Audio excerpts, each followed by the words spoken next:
Hi everybody, Ian Bremmer here around your world in 180 seconds. I am here in Tokyo, Japan, and I have your questions lined up on my phone. We are ready to go.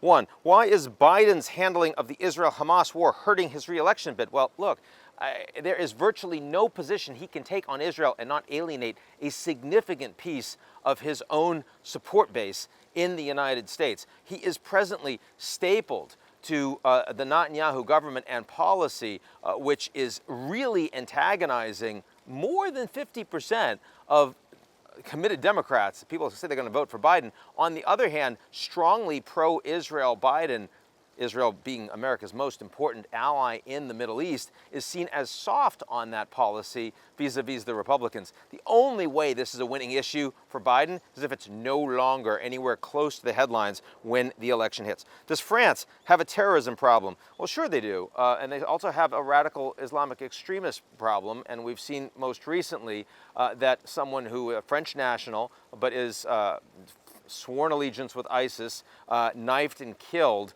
one tourist next to the Eiffel Tower, injured a couple others. What they don't have is a major gun violence problem. If this guy had an assault weapon, probably would have killed a couple dozen. Are Venezuela and Guyana on the brink of war? I think the answer to that is no, but certainly we're going to hear a lot about major tensions. And the reason for that is because President Nicolas Maduro, who is very far from being a Democrat, his economy has been driven by him and his predecessor Chavez into a ditch. He has virtually no support domestically, and the opposition really wants to take power. And there has been a lot of pressure, including from the United States, carrots and sticks economically, to move on forward on an election.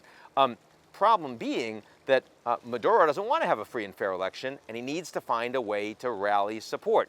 And one thing he can do is Guyana, a piece of Guyana, which the Venezuelans claim as their own, is one of the very few things that the Venezuelan people actually agree with Maduro on. So he decided to host a referendum, which the people strongly support, and they say, we want to take that piece of territory. Now, supporting it and actually taking it are two very different things.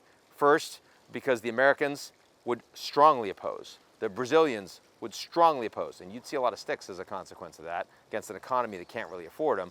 But also, China is a partial owner of the massive oil find that is just offshore this territory in Guyana, and they are the only friend that spends real money with the Venezuelans right now. So I think this is a lot of bluff and a lot of bluster, but nonetheless, it's going to drive some headlines as maybe people worry about violence and another war in another part of the world. So that's it for me. I'll talk to y'all real soon.